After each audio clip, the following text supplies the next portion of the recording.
অবশেষে অবশেষে দীর্ঘ 2.5 বছর পর মাশরাফি বিন মুর্তজাকে দেখা গেল।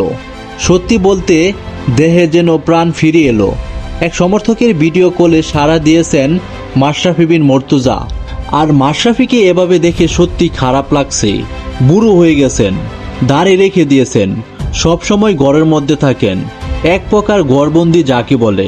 তবে আমরা বিশ্বাস করি ক্যাপ্টেন মাশরাফি আপনি জানেন কিভাবে খাদের কিনারা থেকে দলকে উদ্ধার করতে হয়। তাই আপনি এটাও জানেন কিভাবে আবারও নড়াইলে মানুষের জন্য রুখে দাঁড়াতে হয়, সেটা আপনি করে দেখান।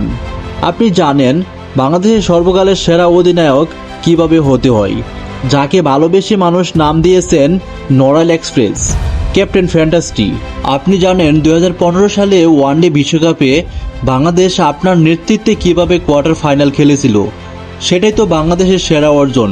আপনি জানেন 2017 সালের চ্যাম্পিয়ন্স ট্রফিতে সেমিফাইনালে এবং 2016 সাল এবং 18 সালের এশিয়া কাপের ফাইনালে বাংলাদেশ কেমন খেলেছিল, কিভাবে বাংলাদেশকে ফাইনালে নিয়ে যেতে হয় সেটা আপনি করে দেখিয়েছিলেন।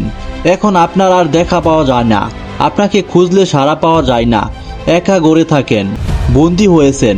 বাইরে বের হলে মানুষ নানা কথা, নানা আঘাত হৃদয় ভেঙে দেয় বারবার। তবে সব কিছুর ঊর্ধ্বে আপনি অধিনায়ক, আপনি ক্যাপ্টেন, আপনি আমাদের মেষ, আপনি আমাদের মাশরাফি বিন মুর্তজা।